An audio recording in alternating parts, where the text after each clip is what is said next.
خوشنود امام زمانہ باواز بلند صلوات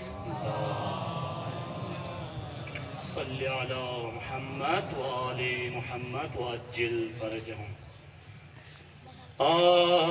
آئینہ صفات کانچ کے پیکر کی طرح تھا وہ شخص بہر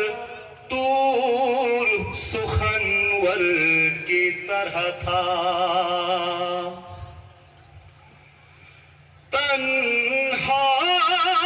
تھا مگر پھر بھی حریفوں کے مقابل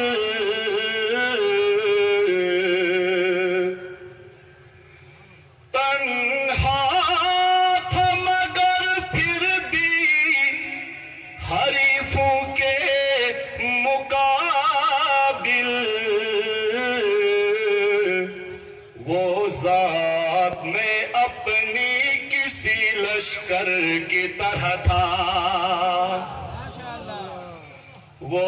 ذات میں اپنی کسی لشکر کی طرح تھا ہر بات میں فلسفہ زیست تھا اس کی